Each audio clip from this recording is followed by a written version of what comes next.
Hi, welcome to Someone Else's Movie, the original podcast where an actor, writer, director, or nebulous industry figure gives a little love to a movie they didn't make. I'm Norm Wilner, senior film writer for Now Magazine, and this is the other thing I do. This week marks the 3rd anniversary of Someone Else's Movie, and I wanted to do something special to mark the occasion. So my guest is Andrew Phung, a veteran improviser and actor who just won his 2nd Canadian Screen Award for Best Performance by an Actor in a Featured Supporting Role in a Comedic Series for his performance as Kimchi on Kim's Convenience, where he occasionally co-stars with friend of the show, Paul Sun-Hyung Lee. Andrew wanted to talk about Best of the Best, the 1989 martial arts movie starring Eric Roberts and Philip Rhee as members of an elite squad of athletes brought back together for a taekwondo competition with South Korea. And the thing is, Andrew came so prepared and found so many other connections that we wound up discussing, well, virtually every American action franchise produced in the last 30-odd years, and a few others as well. And also Hitch. Just trust us, follow the flow, we'll get to the title you're waiting for. I guarantee it. This is Someone Else's Movie. You know, you asked me, and you said, Andrew, I want you on the show. And I was like, yeah, I'll do it. And I just want to sit down and talk to you about movies. Sure. And then when you're like, pick a movie, I'm like, pick a movie? How do you pick a movie? And I just kind of sat in my hotel room for a little bit. And I was like, what do I pick? And I think there's like obvious ones you could pick. Like Back to the Future and like those ones. But I'm like, I tried to think of one that like really hits home. And Best of the Best is this film that I wrote when I wrote you. I'm like, Best of the Best. It's random. You might not know it. You're like, I know it. And I was like, I thought about it. And that movie to me, I watch that movie maybe 3 or 4 times a year. Okay. And sometimes I'll leave it on when I'm working. Or I'll watch it at night, and I try to get my wife to watch it. And that movie holds up. And it's the first movie that had a mix of martial arts, which when I saw it, I was 7 or 8. I was in love with. I was doing taekwondo, and I love martial arts movies. But it's the first martial arts movie that had like a moral code and like made me think of like narrative. And so from that time, I used that movie as like an example of like how I develop long form improvisation. Okay. And that's my background, like improv. Because it occupies this weird space because it had sequels. It was, it was a mixed martial arts movie that was right out of the Van Damme era, but it didn't have Van Damme in it. It had Eric Roberts. Yeah. And which I tell people, they're like, Eric Roberts? Yeah. Right? And it had terrible sequels. It had 2, 3, and 4. And Best of the Best 2 tries to maintain some of the allure and the storytelling of part 1, but it tries to make it more Hollywood and becomes a Van Damme movie. Mm-hmm. And then 3 and 4 straight up become Van Damme Seagal movies, which is a disappointing thing because number 1 to me is not just a martial arts movie. It's a story of many individuals and the reasons why they are fighting in this tournament. Yeah. It's funny. I have to admit, I couldn't catch up to it again. I haven't seen it in 30 years, but I remember it pretty vividly. It was one of those films that was the VHS revolution where you could get a movie funded based on the cast you had attached. You could sell it internationally and you could get a distributor.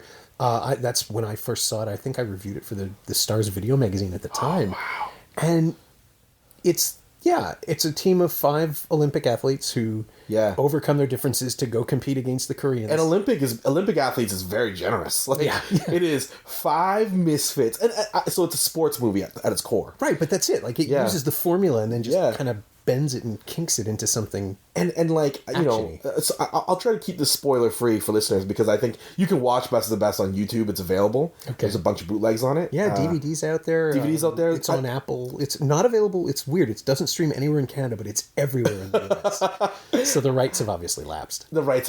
And it's about 5 individuals, and there's an upcoming tournament between the U.S. and Korea, which I think is so timely. Like, I think it's South Korea, but I think it's so timely, the storytelling. And each of these individuals has a purpose of why they're there, and they have to go through like this qualifying round. But the movie doesn't put emphasis on like there's a cheesy Glee reference, like we got to make it to the state finals. Right. It's not really that. It's like they get there and they're coached by James Earl Jones. And if I tell someone James Earl Jones is in a movie, they're like, oh, James Earl Jones in the movie. It's Sally Kirkland's in this movie. Yeah. And so you have some... Louise Fletcher too, right? Yes. Plays Robert's mom yes. in one scene. Yes. In two scenes. Okay. Yeah. And they bring together this team, and so you see the team come together a bit. A little bit of elements of Cool Runnings in a way, of them coming together. They don't quite get along. They have different styles of martial arts. But then it's revealed, and this is, to me, is at the core of the story. There's two things happening. Eric Roberts he was previously injured in a fight years ago. Yeah. And he shouldn't be there. That's right, bad shoulders. Bad shoulder. Yeah, he's at two screws and a metal plate. And he's working at a car factory. And he says, Mom, I feel like I can still fight. So there's an underdog story there. He's got the busted shoulder, fighting for his kid. His wife is dead. He wants to do it for her. And then on the other end, Philip Ree, who is only ever known for these movies, and Philip Ree is very big in the martial arts world, he plays Tommy Lee, and Tommy Lee goes in tournament. You think that Tommy's is there. He's the best martial artist on the team. In a lot of ways, you think he's the only guy that can fight. Right. And then it's revealed when they give everyone their opponents that Tommy Lee gets Dae Han. And Dae Han is the most feared fighter in the world. And Tommy has this flashback because Dae Han killed his brother in a tournament like this when he was little boy. And the coach at that time was James Earl Jones. And so then it becomes this whole story of like Tommy's fear, and then does he do it? Does he fight for his brother? Does he run away? And then James Earl Jones is put under the spotlight because he knew about this, and he puts Tommy in that position. I just think that like that's when to me it became more than a fighting movie, because at that time, 87 to 93, every movie was Van Damme, Seagal. Something bad happens. You got to kill the bad guy. Yeah, they killed his brother. Now he kills them back. That's right. It's always so basic and so simple. So simple. Seagal's like 3-movie run during that time was basically, Above the Law. Yeah. It's his cousin, right? Above the Law that gets killed. Yeah. There's a great scene where he walks into his billiards bar and he's fighting off these dudes, and like to me that's a classic Seagal scene. But this Best of the Best didn't really have that. It was more like scenes about your like moral struggle, your personal struggle with like the martial arts. So the martial arts was like secondary, and there wasn't these bloody scenes with violence because the fighting was done in the ring. So there's rules around it. So it was a very moral movie to me, and so I'm known for Kim's Convenience. Sure. And I think the really interesting thing that ties into all this is 3 years ago at the Edmonton Fringe Festival, I was touring a show, and I was touring a show called Kill Hard. And Kill Hard is an improvised action movie. We interview the audience on your job. Oh, I want to see this. And we turn your life into an action movie on stage.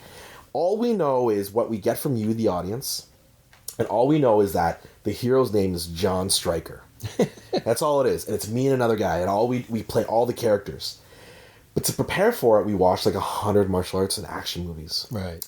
But Best of the Best, to me, exemplified the internal struggle because heroes aren't perfect.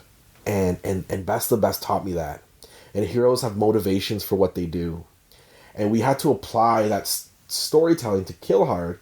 And so when I picked this movie, and I think about my experience as an actor now at Kim's Convenience, it all goes back to Best of the Best in some odd way.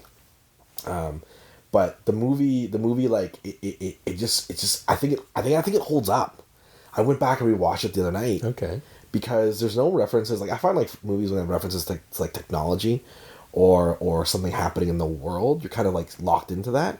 But this to me just holds up because those things happening can happen in any time.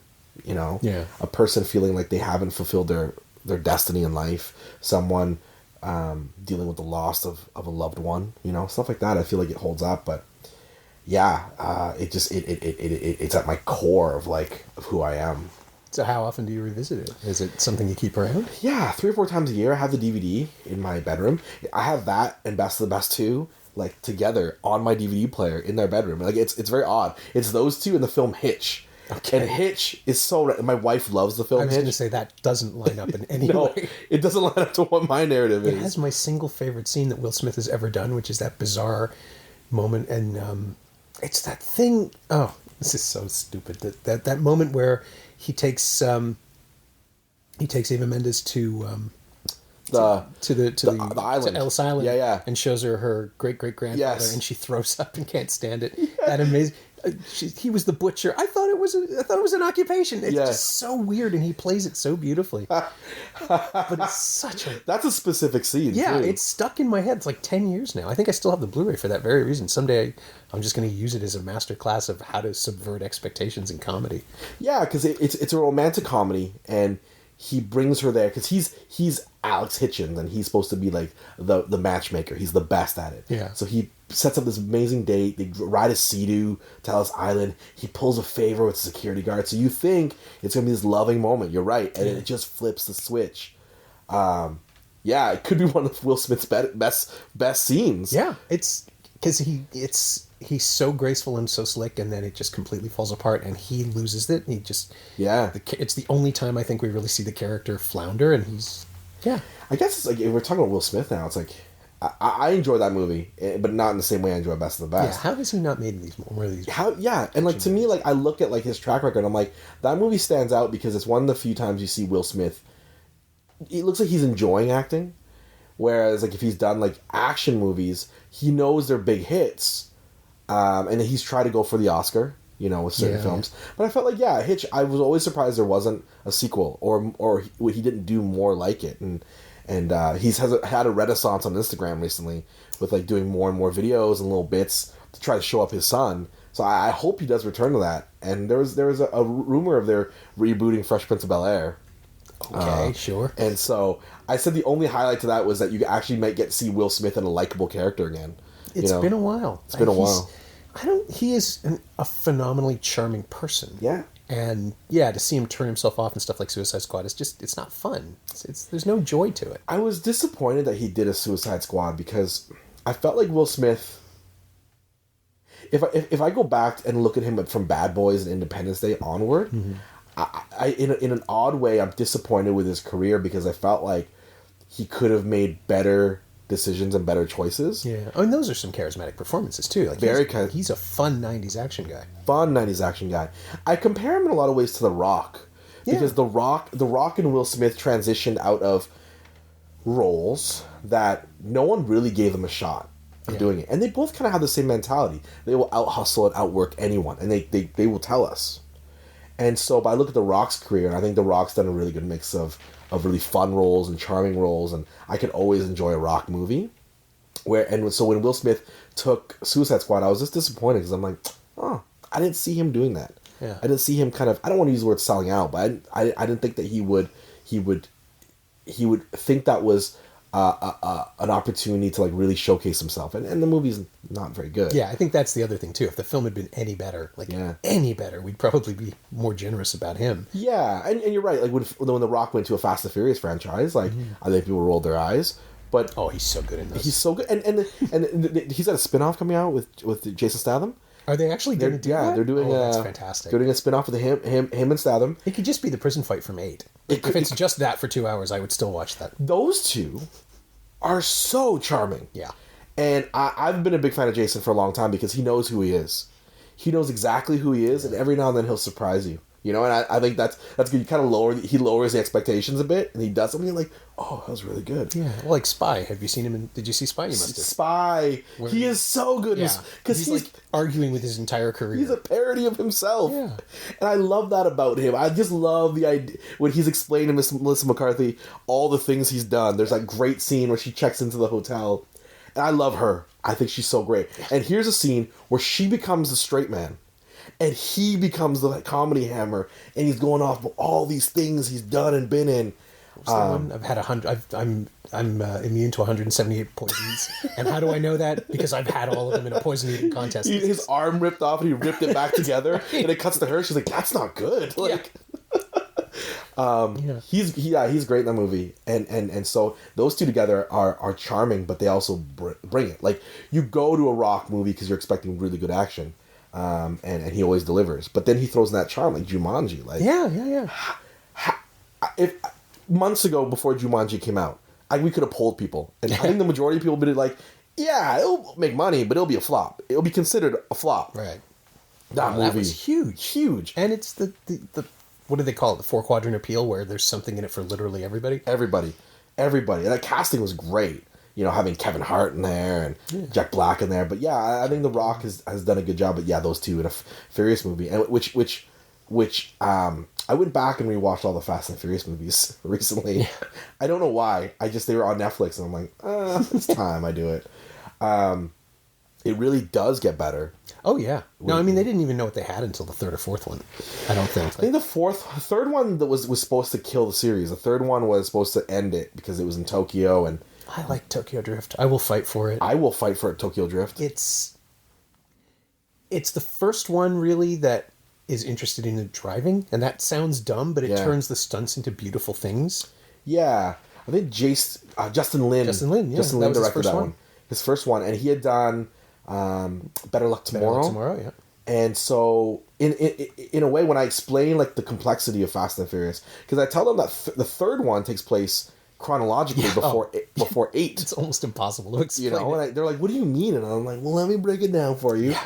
And I explained that Justin took this character that he made, that he knew from college, and put him in all these movies, so you can connect all these movies together. Yeah. But Tokyo Drift was, you're right, it was beautiful, and the driving sequences. And then when he did 4 and 5, he applied it to that. Now after 5, then it kind of went away because then it wasn't just like a hit movie, it became a blockbuster movie. Okay. And everyone tries to get their hand on things now, you know, and it becomes the Marvel of cars. Sure. You know, but I think going back to why we're talking today, well, best of the best. Like, well, it's funny. I was going to say the Fast and Furious movies are the things I think about when I'm trying to figure out what the modern analog of Best of the Best is, because it's a group of people, multi-ethnic assortment of specialists, who are also doing this thing. Like the purpose, the mission, the it's all kind of there, right? Yeah, and a lot of interpersonal relationships. Like they're not strangers. And as you go through a film, you realize, oh, there's complexities between the people, and I think that is for a young comedian, a young Andrew Phung, was so interesting, and that's why I do love the Fast and Furious movies, because I'll tell people, I'm like, narratively, they're pretty wild. Like there's a lot of, they bring back characters, they find ways to do it. In part 8, they bring back a character that was in part 5, 6, 7 that you didn't think was going to be there. Yeah. And they give Vin Diesel's character like a purpose in like life. And I was like, blown away. I was blown away by that. Yeah, and it's, you know, having spent 15 years with these characters now, or longer, Jesus, I think the first one was 2000 or 2002? 2001? Okay, so, so 16, 17 years now with these characters. It's like, oh, they would have these relationships. Like, this stuff goes on forever with them, even if most of the movies take place within a smaller window of time and then jump ahead. It's like, they've grown up, they've grown old. If you stay in the Brian world, then he's off having kids and living his life. It's really weird to look at these films and think these movies are based on emotional like they're about family. They're about family and loyalty. Yeah. And it's to the point where 8 makes fun of it constantly. Yeah, it's become a parody on itself because he's always referencing family. But it makes it his weakness. Yeah. And I don't have friends, I have family, over and over again. Yeah. And you're right, because I watched that movie in theaters when I was like 16, 17, and I was driving a Honda Civic at the time. So I remember as soon as I got in the car driving home, it's bad news. Like, you know, you're speeding home, and it puts me in a place. You know, I think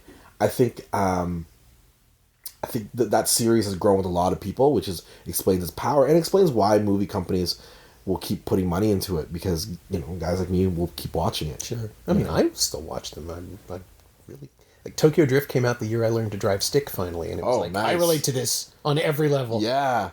I was that idiot young kid, except I was in my 40s. 30s, let's say 30s. And it's hard. It's really hard. The car doesn't do what you want it to do. No, not at all. It's really frightening. The first time you realize, I don't actually have to touch the brake to make the car stop or go. Yeah. That's not right. Yeah. But the thing I was thinking about in terms of comparing Best of the Best and Fast and the Furious movies is that Fast and the Furious movies have almost made a virtue out of their actors not being the best at acting. Like, it isn't until Johnson and Statham show up that you get the sense of, and maybe, you know, like Michelle Rodriguez can do it, but she does kind of revert to that devil face thing she does. Yeah. And Diesel, it uses his limitations. Walker, same. And then with the best of the best, you've got this weird imbalance of having Eric Roberts, who'd been nominated for an Oscar and was like wildly overqualified to be in an action movie, and he seems to kind of know it. Like he doubles down on acting when everybody else is going through the physical stuff. Yeah, like he's the one that clearly tries emotional sounds and emotional like faces and reactions. Yeah. So you see it like going back. I think if you pick the five, Virgil and Sonny are the lower end fighters. They're not good. They shouldn't be there. They're the throwaway characters. They have one emotion. That's it. You very rarely see them. You have Chris Penn. Yeah. Chris Penn in there, who in a lot of ways just plays himself. Yeah, like he always did, right? He always his did. Strength as an actor was just like sort of the unloved brother, like the second best. Yeah. Like, and he kind of get it here. the DeVito of twins. Yeah, the DeVito of twins. Who's the other Bridges brother? The Bo Bridges of comedy. Oh, Bo. Bo Bridges. My good friend, I don't know you, Ryan Belville. Oh yeah. Jason Belville and Ryan Belville are from Loose Moose Theater in Calgary, and Jason would always walk around saying that he was the Bo Bridges of comedy. He was always the other brother. It's a good way to bring somebody out. The Bo Bridges of comedy. Ladies and gentlemen. But Eric, yeah, he clearly has like he's acting. He's acting in. He has a scene where he cries. Mm-hmm. He comes to the coach to say, he need that time off for a reason. Yeah. And the line is, "What the hell is wrong with you?" And he's half crying, half mad. So you're right. No one else has quite the acting chops in the movie, even to James Earl Jones, because James Earl Jones is acting isn't so much like the. I don't know. James has a different status about him. Yeah, he's not trying for gravitas. He's an authority figure, but he's also really relaxed especially compared to Eric Roberts, who's very, very serious in all of their scenes together. Yeah. I remember this more than anything else. I remember the tension in various scenes based on Roberts. Yeah. Because he's a fascinating personality as an actor, because, he made a real splash in stuff like The Pope of Greenwich Village and Star 80, where he's playing these big, like, complex, complicated, broken characters. Mm-hmm. And then Runaway Train, where he's kind of almost like an action figure model of some sort, where he's just doing stuff physically, but it's a great performance. He's really compelling. And then he swerves into whatever it is that he would do for most of the 90s, which is take a lot of parts, do a lot of work. I just assume for whatever personal reasons he didn't want to pursue a Hollywood career, or he was unable to, like to do big star stuff. And he's never not interesting, but he doesn't always fit. Yeah, like I don't know if you ever looked at his IMDb. Oh yeah, but it's ridiculous. Yeah, like it's like so long. Fired a shotgun into a box. Yeah, like so I looked. I maybe in 2013 I signed on to do a movie, and I was like, "Oh, who do you think we're getting for this role?" They're like, "Oh, I think we'll get Eric Roberts." And I'm like, "Cool." And they came to me a little while later, like, "Yeah, we passed on Eric." I'm like, "Why?" He's like, "Because he's got like 20 movies in development, so there's no." Like, there's no... Like, if you're going to pay up for someone, you kind of want a little bit of a name as well. Mm. And so, with 20 movies in development, we don't get much, bump from it. Right. And so, yeah, it's huge. And I think for me, so when I go back to this movie, and you're going back to the movies you're talking about, this was in a time where he was arguably like he was having a good run. Yeah. And so this was like an odd movie for him to step into, but one I will be happy he did, because he like legitimized martial arts. Eric Roberts you could bring acting and storytelling to a martial arts movie. Yeah, they're really, I mean, you're right. Most of the other stuff on the landscape was just simple revenge. And there were always one person. It was never about a team. Yeah. And this takes all of that. I mean, I guess it's like the Karate Kid in that the martial arts is demonstrative. It's not. Yeah. It's competitive rather than life or death. But with the Karate Kid, why this movie kicked the Karate Kid's butt was that I felt these dudes could fight. Okay. So I felt like Philip Ree and Eric Roberts, which surprised me, could actually fight. Whereas, like, I don't think there's anyone in the world. I don't think anyone watched the Karate Kid and thought, "Yo, Daniel LaRusso could actually fight." No one could. He's the worst one. He's the martial arts hero that I would say 98% of the population could be like, "Yeah, I could beat him up. I could fight him." Yeah. Is that the appeal of the movie, do you think? Because he is, like everybody was saying, how, it has to be a white kid learning from an Asian master, and he could take that knowledge and bring it to the West, or sort of to a contemporary Western audience in the 80s. But maybe that's it. Maybe it's just like, oh, I could do that. Like, it's that simple. That you see yourself in him, that you could do it. And then if you could beat him, it's even better. Yeah, it's an aspirational performance. Have you seen the new Karate Kid trailers? The Cobra Kai ones on YouTube? No. So YouTube, and Jason Belleville I heard this is a thing. is writing for it. Okay. And it's a thing, and they released 3 trailers for it. And I went back last night and I watched all 3, because I watched every one as they came out. But then I watched the third one. I was like, wait. So it's a story between Daniel LaRusso and Johnny as adults. And Johnny's reopening Cobra Kai dojos. And then when I watched the first one, it was pretty cool because it was just Daniel and Johnny coming together. I was like, cool. And then the second trailer was about Johnny and why he wants to open the Cobra Kai. And then I was like, wait, do I like this guy? I thought he was a bad person. Yeah. I remember him not being a good person. So then I watched the third trailer. And Daniel LaRusso makes a joke, because it's Daniel LaRusso, Johnny, and like some random dude. And then Johnny says, oh, the random guy says, hey, is this the guy's ass you kicked?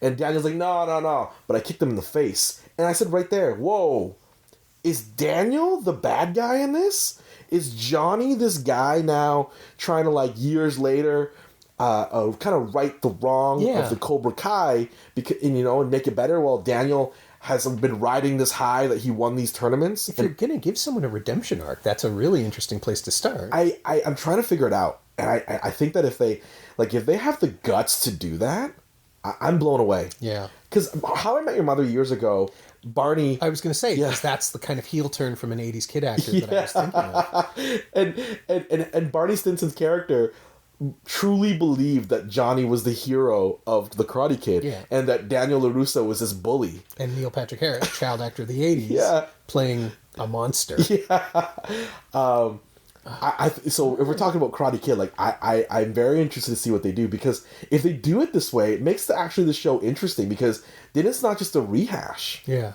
Well, everything is coming back, right? Like everything Murphy from Brown, the 90s, Roseanne. Murphy Brown. Just let these people let them retire. I mean, I know she's probably bored. Candice Bergen wants to work again. Yeah. And I'm saying this from the vantage point of having just seen the new Tomb Raider. Yeah. Where it's actually pretty good. The trailer looks great. They found a way to do it. They basically, like, they told Alicia Vikander that she could play a person instead of an action figure, and she invests her character with, like, the fear of death. And it's cool. Do you feel like it's going to be able to break? Like it's going to be able to, like, kind of hop into the mainstream? I mean, maybe. It's certainly the plan. Like, they're marketing it as a huge movie that is a big action tentpole, and they clearly want to make more. They set up a whole mythology for it. Yeah. And I sat in the screening room and thought, oh, okay, Kristen Scott Thomas is in this. Okay, Derek Jacobi is in this. Yeah. How are these people just... Nick Frost has 2 scenes, and he's delightful. And Hannah John Kamen from Killjoys is in it for 1 scene. And, like, I want more of that. Yeah. There's the potential to make a series here, but it's all based on a Lara Croft who gets cut and bloodied and bruised and isn't just, a bulletproof thing charging through the movie the way Jolie was. And no disrespect to Angelina Jolie. That's what they wanted to do with the movie. But this one is about a human scared person doing adventures. And with that, they sort of reconnect to the Indiana Jones thing where, he gets beat up and he fails a lot. He's like, she doesn't yet know how to be a superhero.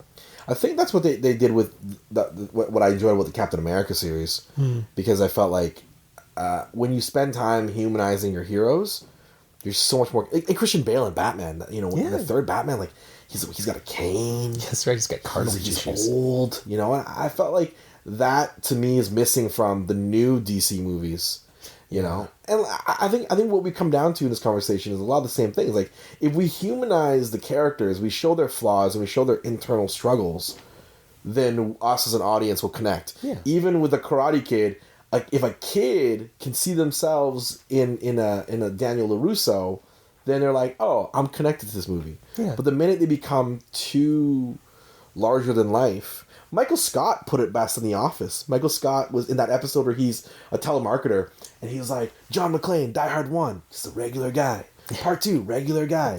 And then 3, 4, 5, he's no longer a regular guy. Yeah, by the 5th one, he's like immune to radiation poisoning. They're in Chernobyl. Yeah. With his son. And everybody's fine with it. How? I saw it and I couldn't tell you. He jumped into a pool of water in Chernobyl.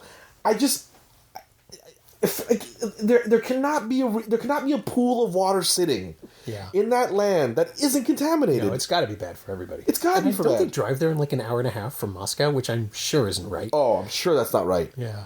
I just remember like I didn't understand his son. I couldn't understand that. And then the Chernobyl thing just to me was like, oh, you wasted an amazing opportunity, because it wasn't even over the top good. Because okay, if Fast and the Furious gave us Chernobyl, I think that would be amazing. Right. Like Vin Diesel is driving through a reactor.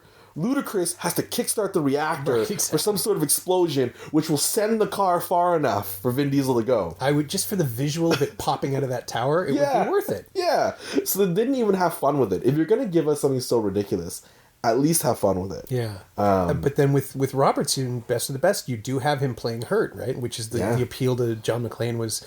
Terry Gilliam said he cast Willis in 12 Monkeys because of the scene where he's picking glass out of his feet and he's crying instead of just powering through it. Yeah. And he said, that's like, I want my hero to be human. I want to believe that he can be suffering. Yeah. And still, like, the whole point of being a hero is that you push forward. And so, yeah, once, I think it was the fourth one where they made him basically indestructible and nothing can happen to him. Well, Eric Roberts in Best of the Best at one point, he hurts his shoulder. And spoiler alert, he hurts his shoulder in a fight. And I don't know what it's like to have hurt a shoulder or hurt a shoulder that's been surgically repaired. Mm-hmm. But there's a point where like the referee goes to touch it and he like winces in pain. Yeah. Just at even getting close. And he doesn't walk. That's right, it's anticipatory. He knows it's going to hurt. He knows it's going to hurt. And he has to get back to the sideline. And this was always an interesting acting choice. And I understand it now as an actor and someone who understands pain now. Mm. He didn't stand up and walk over. He stood a bit and then like fell to the ground and crawled over. And now that I think about it, I'm like, he's in so much pain that his body's in shock. His body doesn't know how to get him over. Then Tommy Lee has to pump the shoulder and then the adrenaline kicks in. He wants to pump it and he doesn't want to stop fighting. And he says, I got 1 minute left. I can finish this match. They tape up his shoulder. So, yeah, I think if we're going to look at Eric Roberts as an amazing actor, go back to this movie that like, I think is just hidden. Like I don't think I've seen it. Like you don't see it talked about. No, it's kind of fallen out. And the fact like that it was a franchise too. People haven't really discussed that either. Well, Best of the Best 2, I remember when Best of the Best 2 came out, I was doing Taekwondo classes in Calgary, and I was so excited that it was coming out. And it didn't do a full theatrical run. And I was so sad because I got the newspaper, I was like, it's not playing. And I had found someone to take me. I'm like, Dad, it's not playing. And he's like, I don't know. And this is the time where like you just couldn't go online to figure it out. Like, no, the kids, they don't know this. They don't know the pain of knowing something is out there and having no way to get to it. There were movies that were out or things that happened that you couldn't go see. Yeah.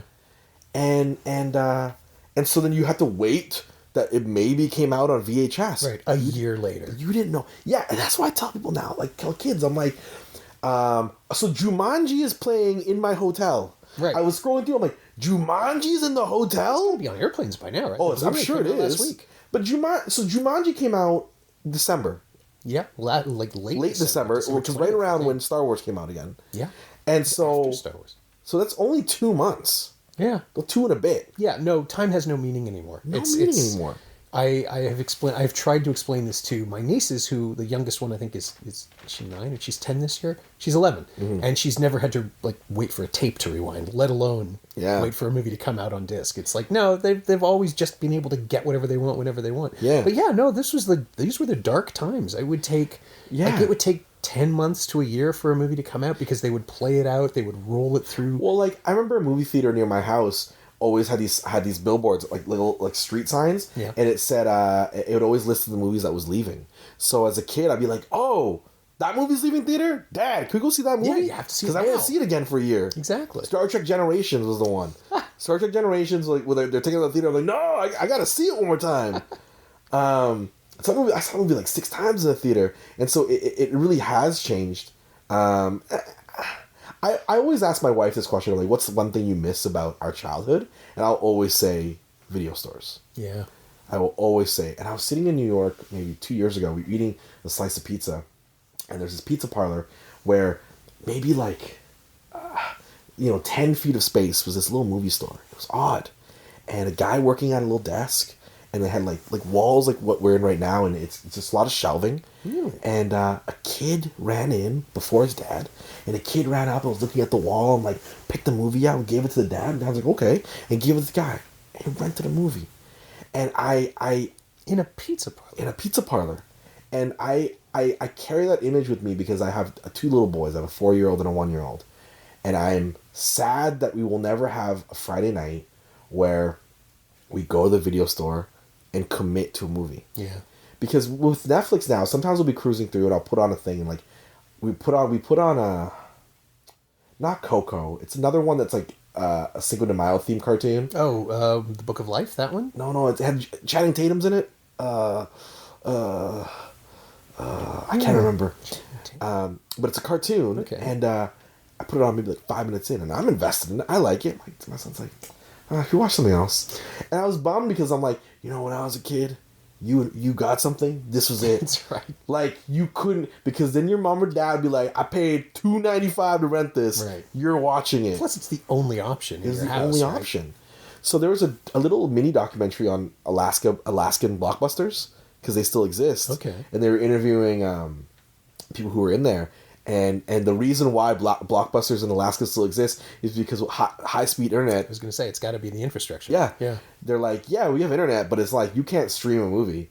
So Blockbusters up there are crushing it.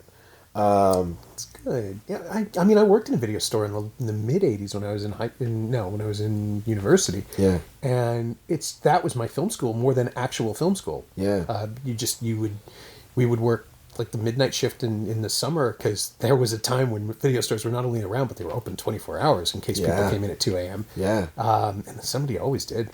And we would watch like 3 or 4 movies. We ran a whole bunch. This was 88, 89. So we did watch a couple of, like, we had action movie triple features and stuff. Whatever was available, you just gorge on it. Yeah. And that's how the best of the best movies continued, because the 3 and 4 never made it to theaters. No, not at all. Maybe one Grindhouse somewhere in LA. Out of some kind of contractual obligation. Yeah. It'll be playing in theaters, right? Sure it is. Give us, here's 10% of the budget. Oh, man, yeah. Those are not good movies. No, they're not. 3 and 4 is so bad, because 3 and 4 try to become what? 3 and 4 never revealed the human struggle of the characters. Yeah. And so it went back to the formula of, like, I think in part 3... One of them turned into like a straight up action movie with people shooting at each other. Yeah, like he's got guns. That? Oh, 3 and 4 is guns. Okay, yeah. But 3, I think, loosely resembles Walking Tall with The Rock. Okay. And so I think Philip Reed goes to a small town where his family is or something, and there's a shady sheriff and possibly drugs or something happening, and he feels like he has to intervene, which is the premise to Walking Tall. Sure, and most, like, half the Seagal movies are the same way. Like that was it's just a template thing, right? Chuck Norris movies are always like that. They're always like that. Silent Rage. And part 3 and 4 don't have Eric Roberts. Right. So I think once you lose the actor, then it becomes this action movie, because there's no morals to the story anymore. Right. And like through this conversation, I'm really looking back at Eric Roberts, and I'm like really thinking highly of him now. Oh yeah. Because the last thing I can recall seeing him in was he played Eddie Falcone in Dark Knight. That's right. Yeah. He's doing a lot of DTV stuff these days. Like, he's the voice of the cat in A Talking Cat, and it just sounds like he recorded the audio in his bathroom. It's just, he's going where the money is or where the work is. I wish... Is Eric Roberts capable of a Van Damme turn right now, where Van Damme became ironic? Like, I wonder. I don't know that he would want to. Like, Van Damme... I'm not even sure Van Damme understood it when it happened in JCVD, right? Because he went straight back to generic bad guy and action movies. In Expendables 2. In Expendables, yeah. What was his name in Expendables? Jean Villain? That's right. He's the villain. Jean Villain. I mean, you have to give somebody credit for that. Yeah, Stallone. Yeah. Stallone. And FYI, if you're listening to this, Stallone is coming to Toronto for the Wealth Expo. I know. What is that? On the subway. Why is his hand so large? To see the muscles. And so his section, hand muscles. It's called the Wealth Expo. It's him and like Pitbull, right? Alex Rodriguez, a bunch of people I don't know, but who apparently have high followings on social media. And I'm like, so what is Stallone going to tell me? Like, his session's called Knockout Strategies, and I'm like, is he going to talk about Hard Rock cafes? Like, what? I assume like he has some kind of... I mean, because like Schwarzenegger, the two of them were really smart about investing. They were. And they got to do whatever they wanted because of that, because they could, you know, they didn't have to work for the money. Yeah. And in film, because they had real estate empires or whatever else. I want somebody to ask him, and no one ever will. I will if I ever get the chance to meet him. It's like, if you're so powerful and successful, why haven't you made your Edgar Allan Poe movie that you've been talking about for 35 years? Oh, okay. Come on, dude. Make your money. Make your movie. Do it. Remember the movie he made in the early 90s? Quote the Raven. Sorry. What was the one where he played Oscar?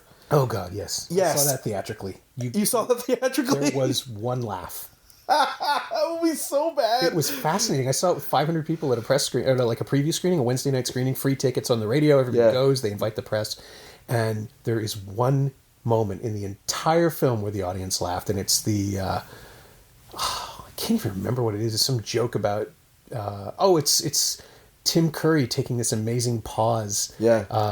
When Stallone is supposed to, his character named Mr. Provolone. Yeah. Automatically funny, right? Yeah, yes. Don Provolone. Don Provolone. Yeah. He produces something that's, or it's a briefcase or something that's supposed to be money, but there's not money in it. Yes. And Tim Curry takes this amazing pause and then says, "Yes, that is an awful lot of money, Mr. Provolone." And the whole room laughed, and it was the laugh of, thank Christ there's something we can laugh Well, at. thank God you have Tim Curry in a movie to save this. Oh, God, that was atrocious. Well, he tried to so he did Rocky 5, and then he tried to he did Stop or Mom Will Shoot, Oscar, and then he realized, okay, this is gonna work, and then he made Cliffhanger. Right. And Demolition Man too, right? Those are in that same window, and Demolition Man is really good. Demolition Man, I watched, so that's another movie now. Now we're opening the can of worms. I really enjoy that movie. It was I don't want to use ahead of its time, because I don't want to give Demolition Man that type of credit. Well, it's got Dennis Leary in it doing his thing from MTV, so it's like exactly of its time. Yeah. It's perfectly of the moment. Yeah. But it's so not bad. It's so not bad. And there's a bit with the three seashells. Yep. With Rob Schneider, and I always thought that was really funny, because it's clearly them laughing at the future, and the future will somehow make this a thing. But I quite enjoyed that movie, Demolition Man. I also enjoyed Judge Dredd, and he made Dredd around the same time, maybe a year later. With Schneider again, right? Like, they just went to the next set, I think, together. Oh, man. I remember being strangely happy with that one, too. Mostly because Armand Assante got his face right. Like, remember this? Yeah. Where they're supposed to... He's his secret clone or something. Yes. And it turns out that's why Armand Assante has been doing this thing with his face from his mouth for the entire movie. Yeah. You gotta give people credit when they pull that stuff off. Yeah. And Armand Assante, like, I don't think he gets the credit he deserves. Like, he had some very good performances, but he's not in the mainstream of North American cinema. Yeah, he was like too dashing for. He was too good looking to be an American leading man. Yeah. So they kind of shoved him to the side. But isn't he? It's him in Mambo Kings, right? With that's him. Banderas? It's him. Yeah. And that's like a perfect performance. I think that's the one I go to. That's the one I go to where, if I was a kid when I saw it, but understanding it now, I'm like, in my mind, I'm like, why is that guy not? Yeah. He should be in everything. He's so good. But Stallone, yeah, Oscar was so bad. Still bear the scars from that. I can't believe you're saying that you saw that in a theater. Oh, I'm just like, I'm kind of sad. I'm like, oh, you had to. I think I saw that movie on Laserdisc. I remember at one point you had to flip the Laserdisc over, right? Yeah, you got an hour on a side at best. Yeah, and so, but the quality was unreal. Yeah, at the time, right? Well, it was at the time. It would have been VHS, Laserdisc, or VCD out of Asia. Those are terrible. But those are so terrible. Because it's the equivalent of like getting a bootleg DVD from Asia now. Yeah, still the same. But yeah, Laserdisc and I saw Oscar on Laserdisc. My dad was going through this phase of Laserdisc movies. I don't think we have anymore, but I'm always interested to see what people keep and why they keep them, because I still have. I've purged my DVD and CD collection and Blu-ray collection, but I keep certain ones for those reasons, and I try to think like why do we keep what we keep? Right. I keep everything. You keep everything? I try to. I mean, there's some stuff that I just won't. I basically, I'll and we're surrounded by Blu-rays, DVDs, Laserdiscs, and there's a few videotapes in that chest there. Yeah. Just because I'm convinced that like physical media is the one thing that will never go away. I mean, literally, physically, it's here in the room with me. If the internet goes down, or if I need something in a hurry, I can always just know that it's right here. And as long as there's power, I can play it. I can watch it. And I'm also just compulsive enough to want things that I know I may never get again. And as we're seeing, as happened with Best of the Best in Canada, you can't find it if you go looking for it. The DVD, I was checking this. The DVD there's used discs for sale on Amazon for like $100. The fake asking price they do to figure out if there's a market for it. But you can buy it in the States for $10. Yeah. But if that to me is a perfect example of I can't run out to the store and buy it now if I need it, and it's not on iTunes, and it's on YouTube. It turns out, but there's no legitimate way of getting it in Canada. Well, it's interesting because like I walk into a room like this, and for listeners, we're in a room right now, like a little studio space with like bookcases of DVDs and Blu-rays and Laserdisc and VHSs. And so I walked in, there's appreciation because I collect sneakers. Okay. And so I have a place, like a room like this, about 400 pairs of sneakers, all lined up. And I recently tried to go through and sell some, but it's hard because I'm like, oh, I can't get this shoe anymore. Or I remember I got the shoe for this reason. Or this summer, every time I came home to Calgary, I kept bringing home a pair of Steve Nash Air Max 90s. And my wife's like, why do you have like 8 pairs of this shoe? So this is the same style? Same shoe. And I'm like, yeah, because you can't buy it anymore. And it was only released in Canada in 2 stores. And I have 8 pairs of them. There's probably only 120 pairs released of this shoe in those 2 stores. I have 10% of the stock. And whenever I see it come up, I always grab it. Because people kind of devalue it now. Like, it's like, it's not Steve Nash is not in our mainstream of current sneaker culture, and so I always grab it. So I think I like tangible things, and I recently grabbed for last year I bought a Polaroid camera, and I bought it because my son, now that when we take a photo, he's like, I take the photo, he's like, can I pull it out? And it comes out, and he likes to pull it out, and he sits on the couch and looks at it. And then he looks up and says, "Dad, it's coming." Yeah, I remember that. That's such a wonderful, something wonderful to teach a child. The idea of waiting for something. Yeah. Because I think that the world's going to give him everything immediately. But if you can teach someone a little patience, the idea of just sitting and being yourself, being normal for like 10 minutes. And I'm not sure. I wasn't sure it was helping or doing anything until we went recently to go see Trolls in the movie theater. Cineplex does a $2.99 family Saturday event. I love it. If you're listening, Cineplex, that's a glorious idea. But he had to sit through like 10 minutes of trailers, 15 minutes of trailers, and he sat through it. Right. Then we went back a following week later. Have you seen Peter Rabbit? No, not yet. See Peter Rabbit. Rad was telling me that it was so much smarter than he thought it was going to be. Well, I was excited because Nico saw the trailer to Peter Rabbit. I was like, Dad, can we see Peter Rabbit? I'm like, I'd love to, man. The fact that he's getting into like movies now, not just cartoons. So we sit for the trailer. We sit through the opening trivia. There's like 20 minutes, and he's a champ. And then Peter Rabbit starts, and the first scene is Peter's trying to get into Mr. McGregor's yard. My son looks over at me. He's like, Dad, can we go? I'm scared. I'm like, why? What's going on? He's like, Mr. McGregor's going to eat Peter Rabbit. I can't watch. And I was like, no, he's fine. He's like, no, Dad, can we go? So this idea of the instant world, because he thinks we just go to another movie theater. So we left the theater. He's like, what movie are we going to watch now? And I'm like, nope, this is it, man. That was your decision. We're going home now. To the credit of Cineplex, they gave us back our passes and 2 new passes because I think they thought something went wrong. Like it was their fault. And when I really should just blame it on my child. The film has traumatized my child. Yeah. I must leave now. Yeah. But I'm trying to teach him those values. And Best of the Best is a movie, like I think of movies I need to show my child. Mm-hmm. And that is a movie I want to show him. When he's 7 or 8 or 9, I do want to show it to him because I think I hope it will inspire him narratively with stories. And I use that word narratively a lot because so much of my improv, what I think is successful with my work has been narrative. I always want my characters to have flaws. I always want them to have like purposes on stage. And I think sometimes, well, not oftentimes in improvisation, you watch something and it's funny, but you don't remember anything with it. Yeah.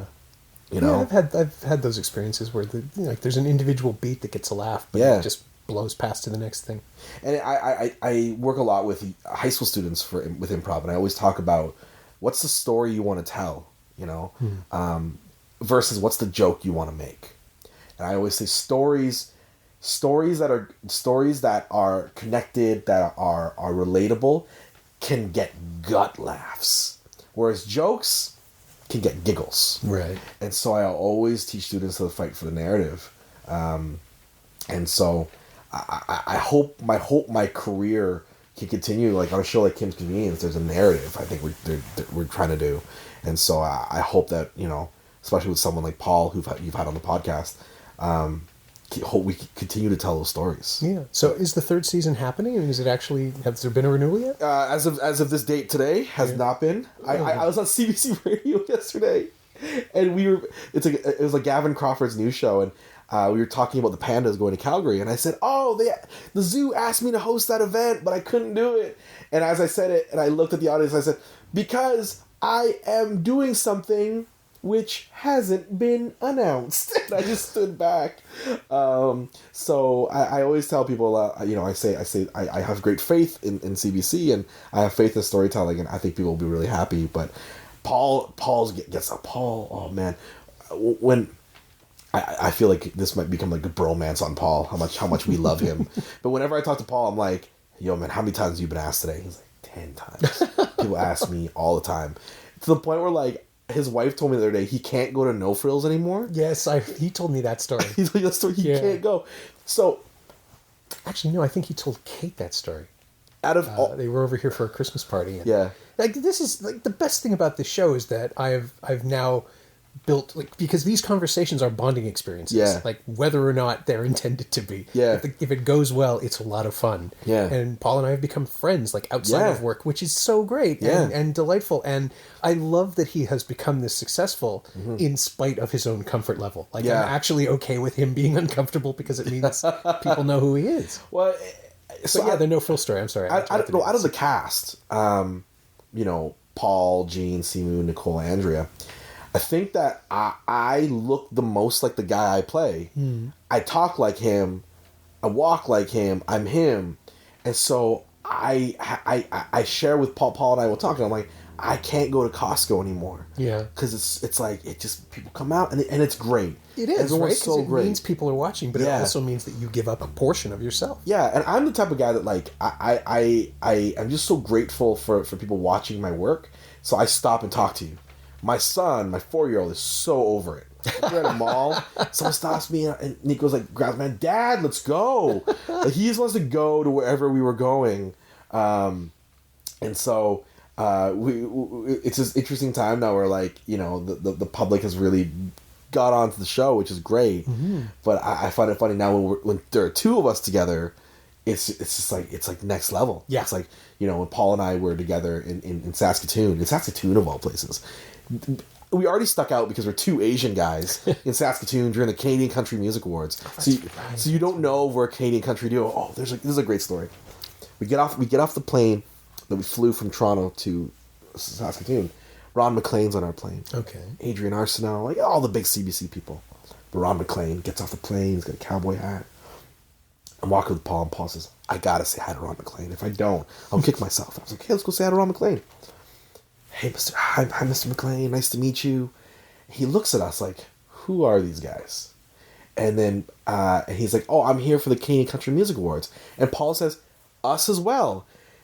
You're watching Ron McLean's gears just go, who are these guys?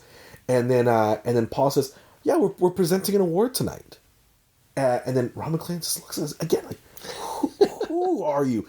And I think in his head, he thought we were like some sort of Canadian country duo. Yeah. This Asian duo of country that is taking the world by storm.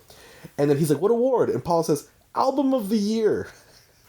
He's just like, has no clue. He's done. He's just like, I got no clue you are. And then he asked us where we're staying, and we told him this. He's like, "Are you staying at the Castle Hotel, which is the nice hotel in Saskatoon? It's the nicest one." And we're like, "Oh no, we're not. We're not." So that night at the Country Music Awards, after we presented, we walk off the stage. He stands up and says, "Now I know who you are." And like goes up and shakes Paul's hand and my hand. But it was very nice being Saskatoon. But I love people's stories. It's great. But it's definitely changed like how I approach just going out to things. Yeah. Sure, I would have to. I think it does, and I try to be very I try to be very conscious of it. Like I try to make sure to always stop and talk to people, because I think that's important for me. It's important for them. I think it's important for our Canadian culture that we are able to embrace fans. But you do have to start building time in, right? Like it's a thing that happens. Like, I had to go to Costco to get cake for my son's birthday. So I'm like, I got to be there at 10 a.m. I got to be there when they open. So I go in and out. If I go at 3 o'clock, I'm going to lose half an hour talking to people. Yeah. It's that stuff that nobody thinks about, but that just comes with any kind of visibility. It's not even necessarily success, right? Because it can just be... It's just visibility. A connection to something. Yeah, you're right, visibility. And I think... In Calgary, especially because I'm like a hometown kid, my career, people have seen my career evolve in Calgary from being an improviser to an MC to this national scale. A lot of people just want to share like stories of times they've come to my improv shows, or they say things like, "Oh, we saw you host the Calgary Stampede." Well, that's nice because they know you're more than one thing. Yeah. Right? Yeah. As opposed to, I have seen you in my house and I can't figure out where. Yeah. Yeah, that's right. Which is the standard TV face. I've done TV hits, and the next hour people will just sort of look at you sideways for 5 seconds. Yeah. And it passes immediately for me because I'm not someone that they recognize. Yeah. They just vaguely recognize. Yeah. But you guys are in their homes every week. Yeah. We're in their homes 13 weeks every at a week. time. 13 weeks at a time. It's really nice. It's really quite nice. And I think, like the Canadian Screen Awards were this week, and just the idea of like I'm in rooms with people that I look up to so much. And, I'm a student of like much like you're a student of film, I'm a student of comedy. So I love watching and understanding why things are funny, why things work.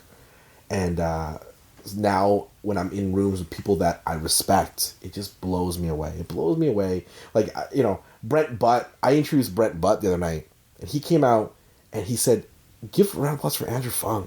What an MC. I just was like blown away by that. Because here's this guy, hardworking, he's come up for nothing, created one of Canada's biggest sitcoms, and he's doing his thing.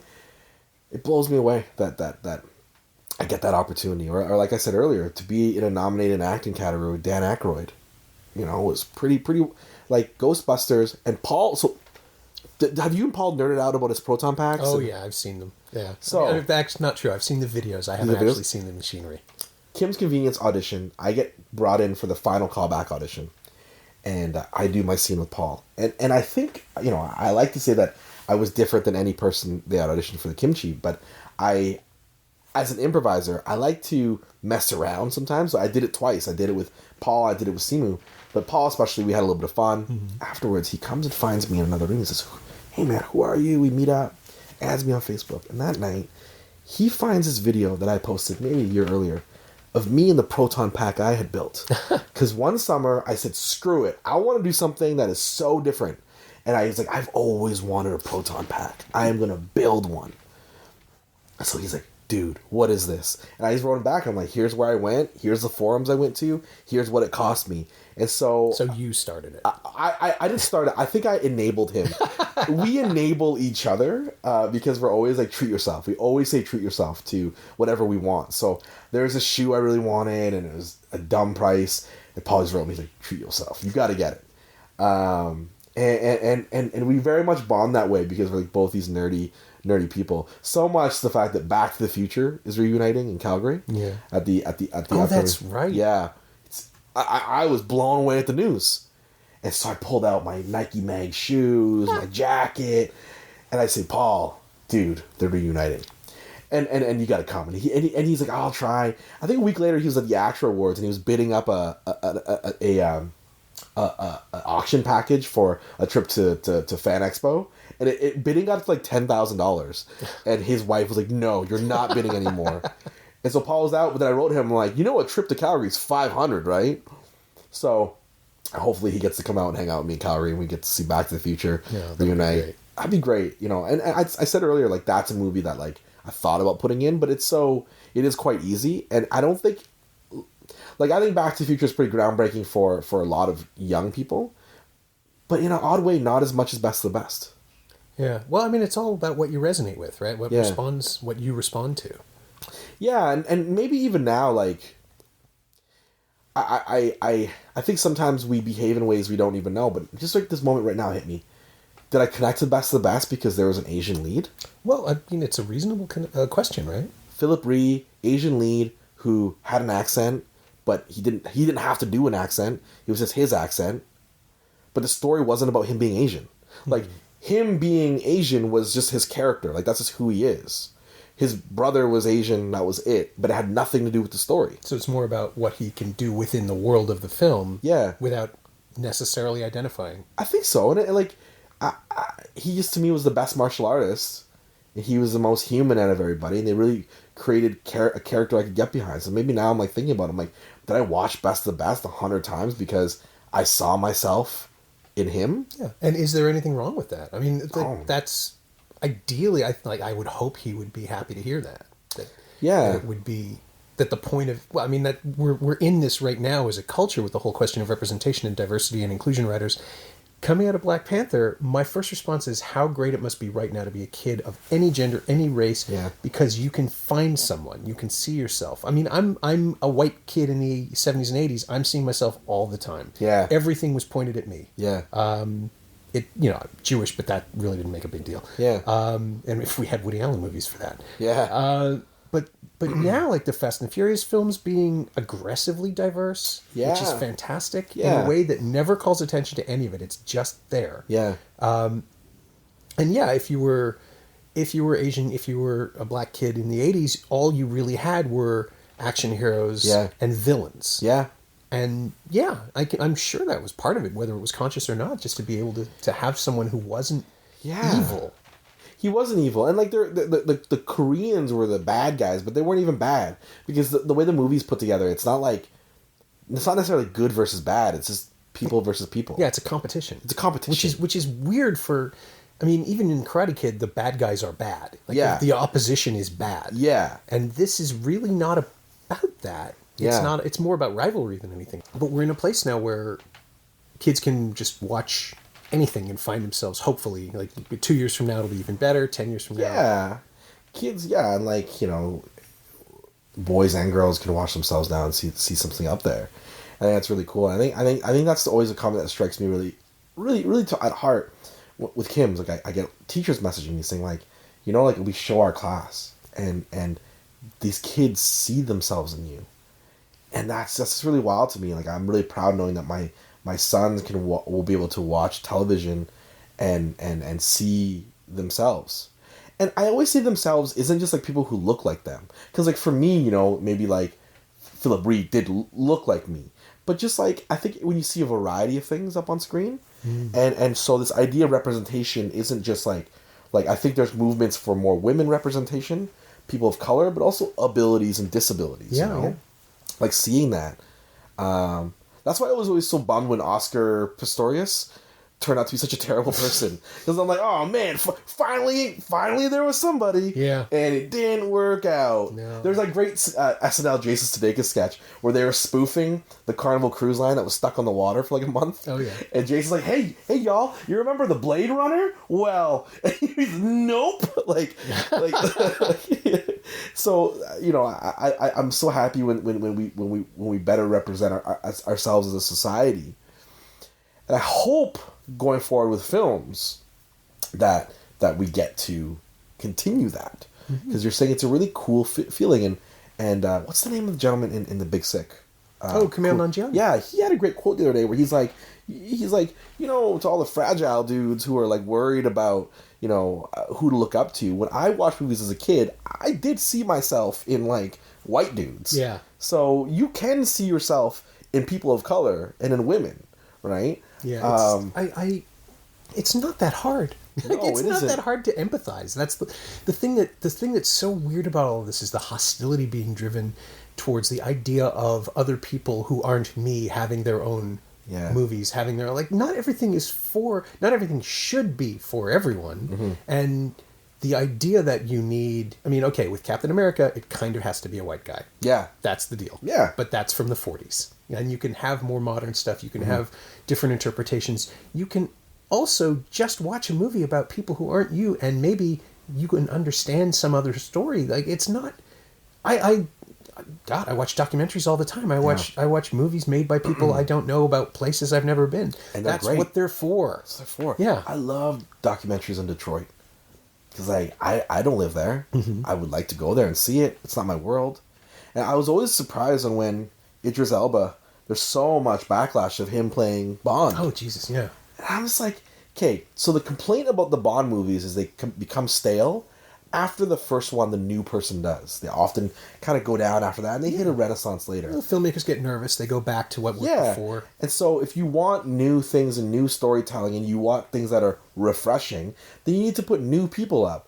And I would challenge anyone to question Idris Elba's acting abilities. Oh, yeah. You know? And so I'm just so surprised on people who have, like, these strong opinions on why something shouldn't be changed. Yeah. Like, my concern with Elba playing Bond is that by the time the conversation came around, it's like, well, he's in his 40s. He's going to get too old too fast. Yeah. Like, you're looking at a Roger Moore situation where, you know, and Moore was, like, it's a very different performance. Obviously, I don't think Elba would be as campy as Moore, but he got old, and they kept making the movies. Moore got old. Yeah. And it's really, it doesn't help anybody. It doesn't serve anyone. This is so off topic, but who is your favorite Bond? I honestly think I'm down with Craig. Like, I think there's an anger and a physicality to him that I just, like, the fact that, and maybe it's simply that the movies are smart enough now, like, we're sophisticated as an audience. Yeah, the movies are definitely better, but they're, like, in Skyfall, after he gets shot in the chest and he plays hurt and fights with his legs for the rest of the movie, that's amazing. Like, they're thinking about how this would happen.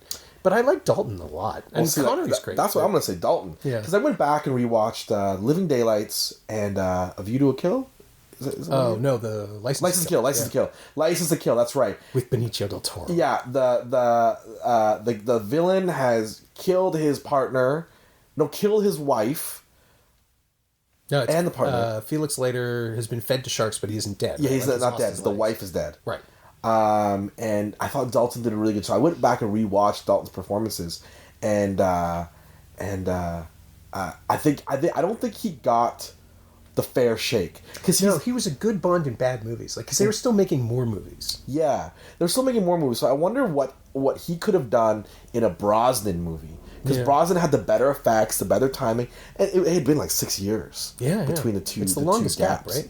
It might be the longest gap. The same gap between, like, is Brosnan isolated by like 12 years on either, 6 on either side or something? But he's the one who is separate. Yeah, he's the one that separates it all.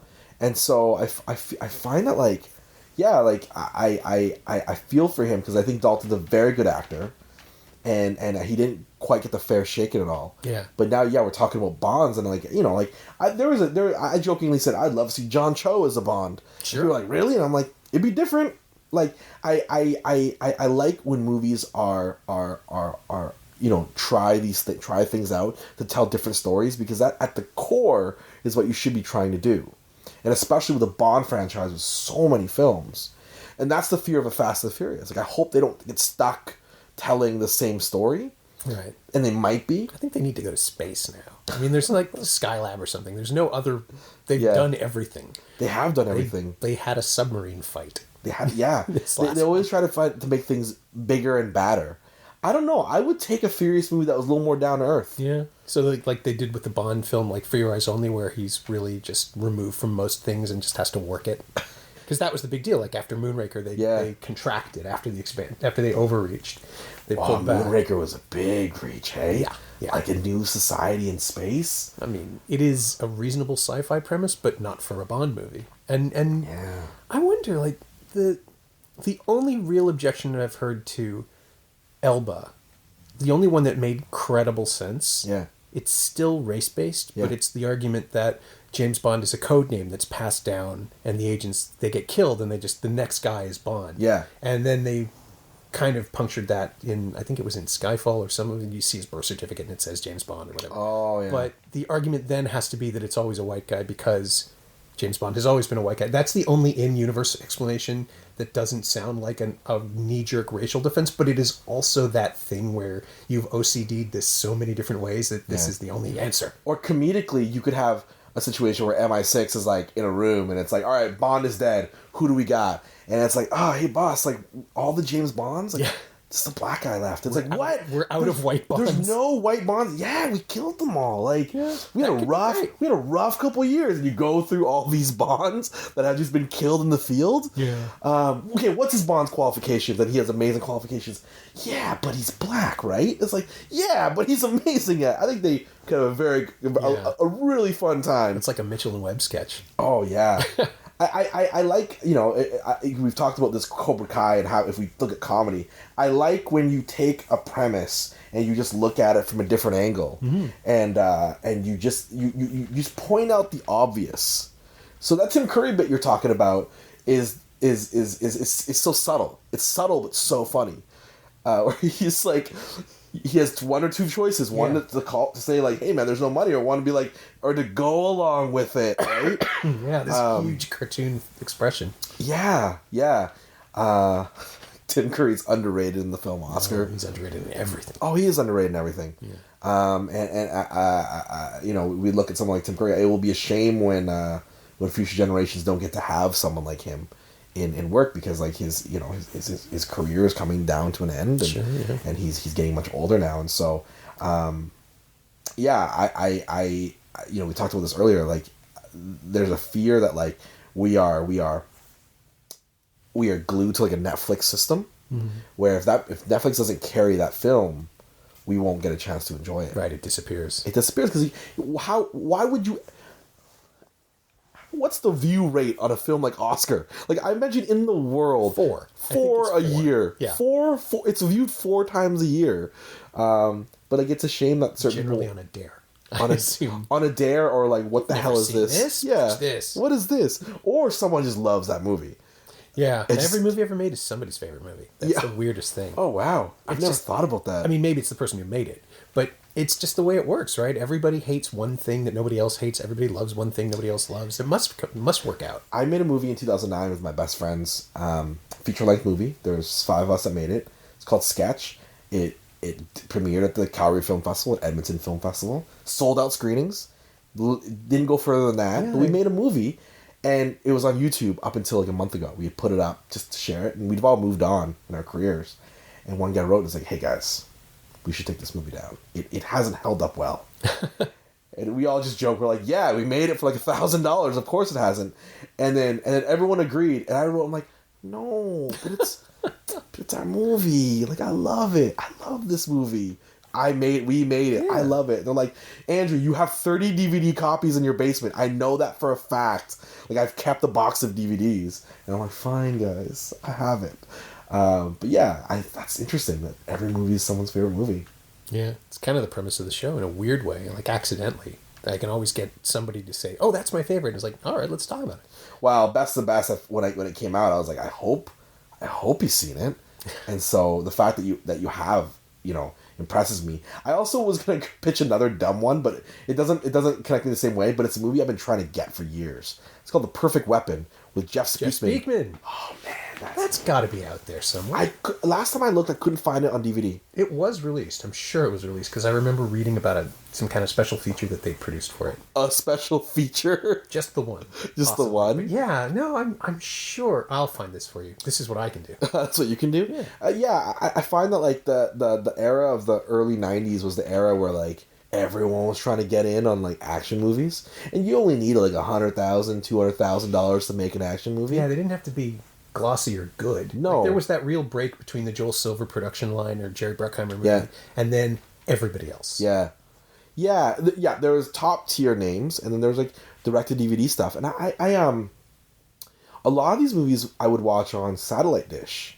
Oh yeah, because there's a lot of like niche channels back then that would like there was a home for these movies. Mm-hmm. There was these homes, and they would play trailers all day long for them. Cable forever, yeah. And TBS ran I can't remember how many Steven Seagal movies in a row, but it was a thing at one point. Yeah, because TBS had a deal with Warner, and Warner was like the home of Seagal. Yeah, Yeah, and then TBS would also do 40 Nights of Bond, like 40 nights of James Bond, 40 days, 40 nights, James Bond. I was like, oh my god, that's a lot of Bond movies. But yeah, that's a movie I've always looked for, and I find that like I'll go through Netflix and I'll go through like streaming options, and I love looking for like I'll try to start with one old random movie and see where else I could spiral to. But you kind of always get stuck in these like new movies that like. Well, they're always pushing them at you too. Like Netflix is always sort of favoring the algorithm, whatever it is, always seems ginked, so it'll favor the 5 latest things that they've just paid for or produced, or Netflix original this or that. Well, they remade Kickboxer with Van Damme. They remade it with Van Damme. Yeah. Speaking of which, that showed up the other day. Oh, I thought you might want it. Kickboxer Retaliation. He is in it. This is the sequel. I don't know which sequel it is. I think it's the sequel to the remake. Yeah, the Kickboxer Vengeance. Okay. It's funny because I watched the trailer to this recently, and it's got Mike Tyson in it. Well, Mike Tyson also did Ip Man 3 with Donnie Yen. He's in Ip Man 3? Yeah, he plays a wealthy land owner, like an investor, and he fights with Donnie Yen. Does he still have the face tattoo? Yeah, he's got I think so. Because he's got it in this. I figured they covered it up with makeup just so you wouldn't. I guess if he's not playing an actor, really. I don't know. I can't remember. But he has this great scene with Donnie Yen. When you do those type of movies with those stars, you kind of got to give everyone their moment. Right. So Mike Tyson comes up. He's like, "You're not as fast as me," and so they go back and forth in this fight scene. Ip Man 1 and 2 are spectacular movies. Yeah, I've only seen the first 2. I didn't even know there was a third one. There was a third one. It's on Netflix, and I was so disappointed because 1 and 2 had once again this narrative, this wonderful moral narrative between Ip Man and he. It's kind of set. It's set in a historical time. Like they're trying to give it. Yeah. They're trying to make an unbelievable character believable in this correct timing of it. And so Ip Man 3, I just was like, oh, I think the words "jump the shark." You jump the shark, and it's like, oh, I don't believe this anymore. Mike Tyson shouldn't be here. Yeah. So, but see, like, there's a whole stream of movies that like you have to go to Chinatown again, and I'm happy that still is a thing. Because streaming hasn't quite filled that gap yet. Yeah. Well, I guess it's part of the import thing. If you aren't selling your film globally, then Netflix won't touch it. Yeah. So there's this whole side of distribution that... Well, Netflix is trying. I think I've noticed more and more Korean things on television Netflix. Especially. Yeah. Like, those are popular right now. So I feel like at some point they'll catch on. The world is just closing in, but there are still pockets of things. But, like, even on the way here, though, like... everything we know is changing. Like Toys R Us is I just heard, filed bankruptcy. And I'm like, what? My kid can't go to Toys R Us? Yeah, I think what I appreciate more now as the world changes is I've come to appreciate film festivals more. Mm-hmm. So like in Calgary, we have the Calgary Underground Film Festival, and I assume there's many like that in Toronto. There's something like.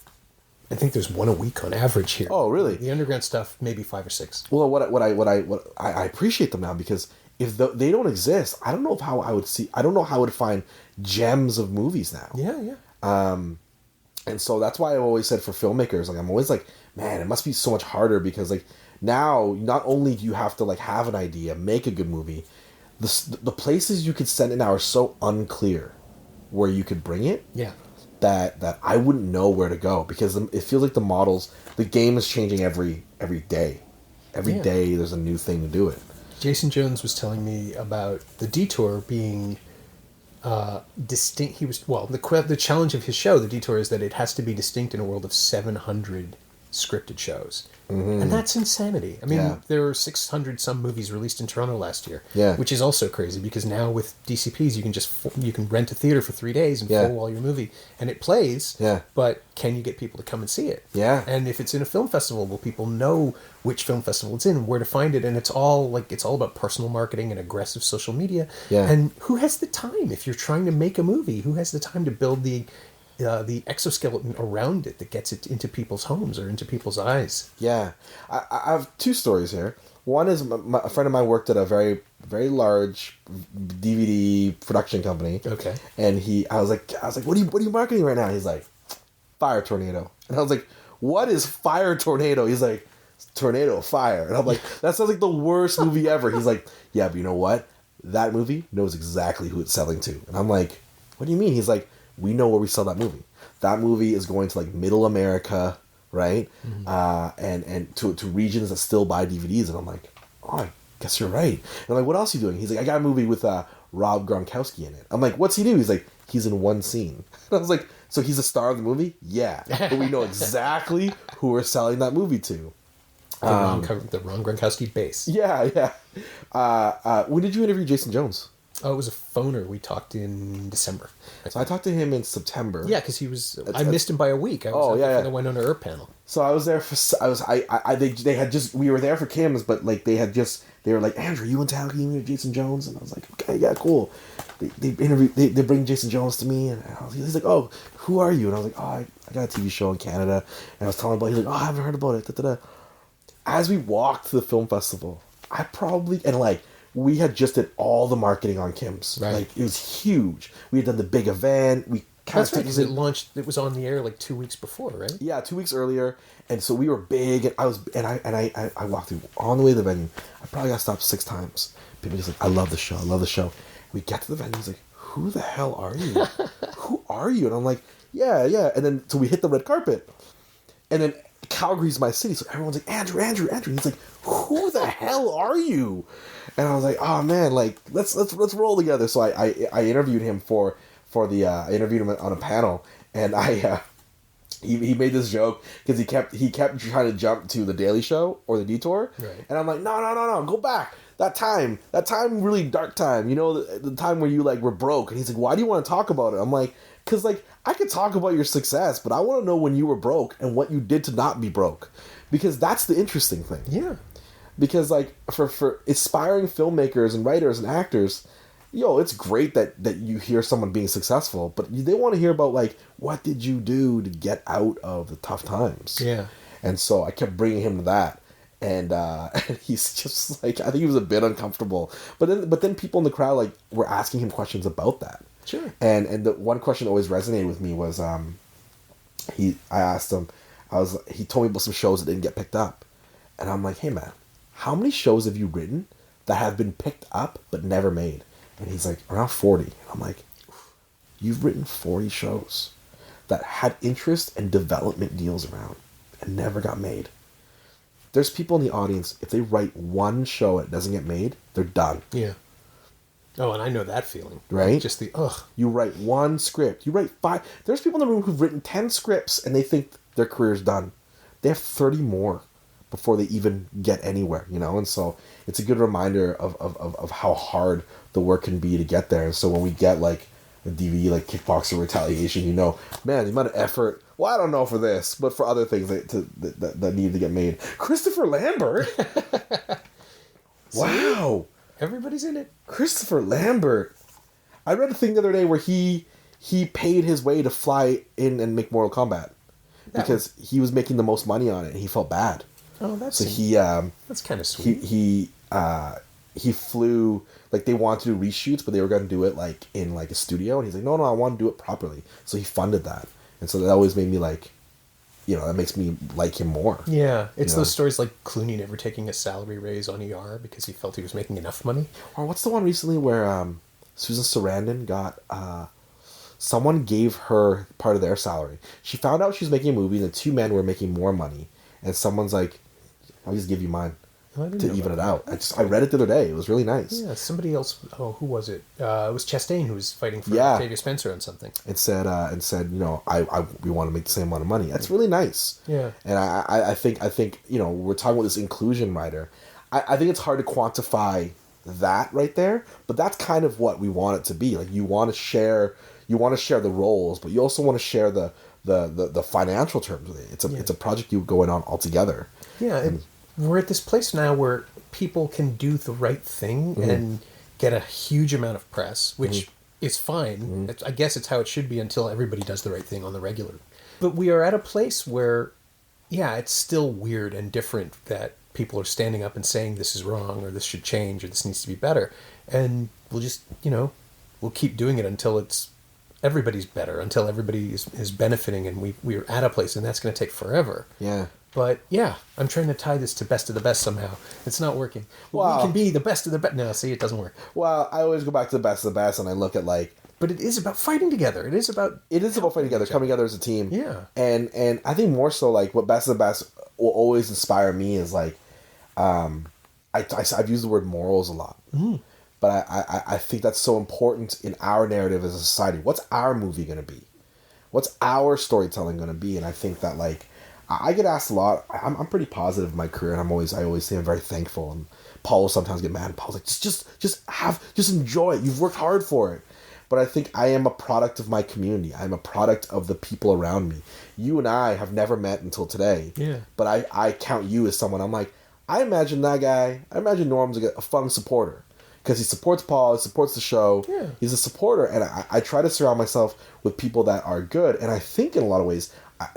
That's why I haven't gotten much hate, because I just surround myself with just really nice people, and I try to be really good to others, and I think that's creates some good karma in the world. Yeah, well, I mean, I like your stuff because your stuff is easy to like. It's good, and it's thank you. But it's I love the show. I think, and I think just in terms of representation and all of that stuff, it's doing good work. But it's a good show. Yeah, like, that's more important to me than does it properly convey anything? Is it entertaining? Can I care about the characters? And that's something that, that's something I apply to almost everything, or pretty much everything. Yeah. Because if I don't respond to it personally, it doesn't matter if it ticks the other boxes. I have to care for me to like it, not for the world to like it. Yeah. For me. And that's why Best of the Best has resonated with me for so long. And I think it formed me of like, I don't want to put too much on it, but it formed me of like who I am as a human and as a storyteller, And so I hope in this digital world, we can continue to make those movies because they really do matter. They really do matter. And there's you do box office heroes? No, fantasy box office? No, I know about it. You know about it? Yeah. It's like fantasy sports, but with like box office movies. Right. I love it. I love it because I love analytics, and I love looking at what movies make money. And what I've determined this year is if there's anytime there's a movie with people of color and women, it's always undervalued, and it will always be the top earner that week. Right. So I always buy that movie. Because it's an excuse for people to get out and go to the movies. And to see themselves in what they do. Yeah. And so we look at Best of the Best, and like I see myself in that, and it's a good story, and Eric Roberts can act, and I had no hand in making it. But I feel like I have a hand in maintaining its legacy. Like, people won't know that movie. I was interviewing Boss Rutan many years ago, and I was like, "Yo, you know Best of the Best, the movie?" And he just looked at me with a disdain. I'm like, "That's the question I led with." But that's what this is. Like, it's about being a champion for the thing that you love. Yeah. That's what film criticism is supposed to be. Yeah. And it's what film appreciation is just inherently. If you like the thing, you're going to tell people about the thing, and they're going to see the thing. Yeah, exactly. Like the thing, I when I hosted the Screen Awards this week, I don't know if I told you about this bit, but I pitched the Academy this bit where they're like, "What do you want to do, Andrew?" I'm like, "I want to utilize Snake from Degrassi," and they were like, "What?" Yeah, I'm like, Stephen Brogren, executive producer from Degrassi. I want to use him in a bit, and I think they were surprised because I think they were expecting, "Oh, you want to use Eugene Levy, someone in a big TV show?" I'm like, "Nah, man, Snake." And so the bit was, I go out to the crowd and I say, "Oh, you know what? I'm not feeling it. Like, I'm halfway through the show. I'm losing my energy. I wish my favorite teacher was here from high school." And then all I hear is, "But I am here." And I look over and I'm like, "Snake, you came!" And then the crowd cheered, right? And I think it's one of those things, like, for me, I love that thing. I love that thing, and it informed who I am. And I even told him when I met him, I'm like, "You inspired a young generation of Canadian actors." Sure. I saw myself in a 6'2" white guy, right? And so you can see yourself in a lot of things. But what I loved about him was that he was like kind of the nerdy guy, and meeting him, like, he's such a good dude, and so be able to do that. But we champion the things we love, and so I hope to continue that, and we pass it down to our kids. And we look at someone like Paul from Kim's Convenience. That guy has clearly passed down what he loves to his kids. They're all rocking proton packs and lightsabers. Oh man, that guy's such a nerd. It's adorable. But that's we started this long conversation about films, but Best of the Best is kind of the movie that started it all for me, and it's the first movie that made me think about storytelling. And I know it's odd to say that about a movie like Best of the Best, but it really did. And so I will forever hold that in my heart. That's wonderful. And now that we have covered literally every action franchise in the course of this conversation, which is wonderful, I was quietly checking this online, and yes, The Perfect Weapon is available on Blu-ray. It is? On Blu-ray? On Blu-ray, in a special edition from Olive Films, and we will find a way to get it. Oh my God. That's amazing. Speakman represent. My thanks to Andrew Phung, who's going back to Calgary for a bit, but will hopefully be returning to Toronto pretty soon for the 3rd season of Kim's Convenience, which I'm assuming is shooting this summer? The 2nd season was just released on DVD on the E1 label, and you can also find it streaming on the CBC website. Season 1 is on Netflix right now. Go check it out, it's a great show. You can find Andrew on Twitter at Andrew Phung, all one word, and you can find Best of the Best on DVD from Sony Pictures Home Entertainment in the US. It's also available there on iTunes, Microsoft, Amazon Video, and Google Play. In Canada, not so much, but you can order the DVD from Amazon US, or just hold out for a Blu-ray. I mean, if they put The Perfect Weapon out, anything's possible. As always, you can find me on Twitter at Norm Wilner and elsewhere on the internet at nowtoronto.com. You can also find this podcast on Twitter at Semcast, S-E-M-Cast, and on the web at someoneelsesmovie.com. If you want to leave a review on iTunes or Apple Podcasts or wherever, it would be greatly appreciated. Every little bit helps, it truly does. It's been 3 years of clawing ourselves up the charts, and sometimes we can sort of see the top. And that's all due to you. So thanks very much, and thanks for listening.